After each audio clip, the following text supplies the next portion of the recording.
the iPhone 13 Pro.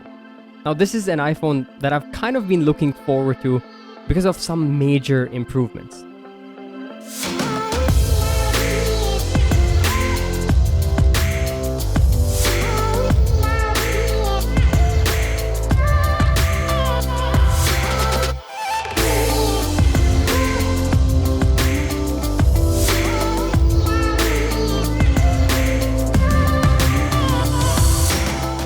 There it is, the iPhone 13 Pro. At first glance, it's pretty similar to the iPhone 12 Pro Max. It looks almost exactly the same.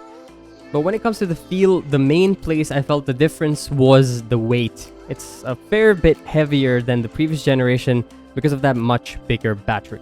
Let's set up the device.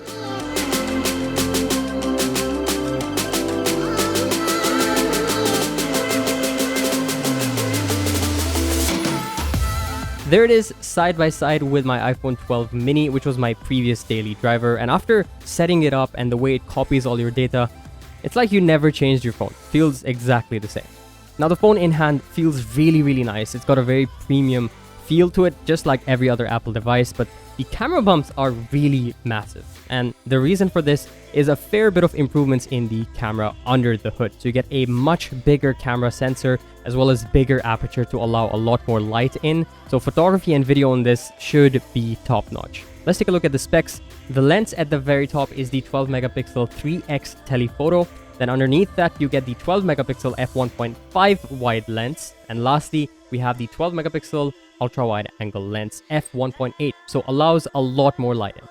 Now these images are just quick snapshots. This is just sampling to see how the image quality is. I'll definitely do an in-depth one later, but the colors look great. The photo frames, the high contrast, rich contrast looks really nice out of the box. As a macro photographer, I was super excited about trying the macro mode, and just from quick testing, this is going to be really great. Also, obviously we have the portrait mode with the 1x zoom as well as the 3x zoom, all going to be explored. But let's now check out one of my most anticipated features, the cinematic mode.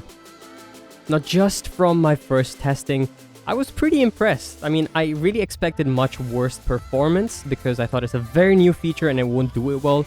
Obviously, there are some inconsistencies, like especially with shots involving people and hair. You can see the edge detection isn't the best, but in my opinion, this is a huge step up to replacing bigger DSLRs, and I'm pretty happy.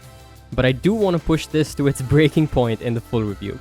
As for the processor on here, you've got Apple's very own A15 Bionic chipset, which is incredibly powerful. Obviously, we're going to try this out later, but just from quick multitasking and usability, accompanied with that 120Hz refresh rate adaptive display, it feels very smooth and snappy. Now, obviously, I'm going to explore this a lot more multitasking, but just from first day use, installing applications and battery performance, it feels like it's pretty well optimized. Huge improvement from my 12 mini for sure.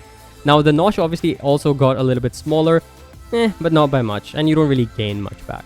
Now, the battery on this is also a 3095 mAh battery, which is something I'm super keen to try out more of and see how the usability fares for me, especially after the 12 mini. That was the worst battery life I've had on a phone, so I'm very excited to see and try this one out further.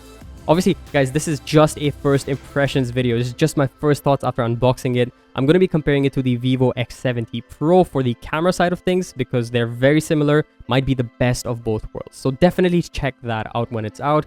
Be sure to subscribe for more content just like this, and I'll see you again in the next video.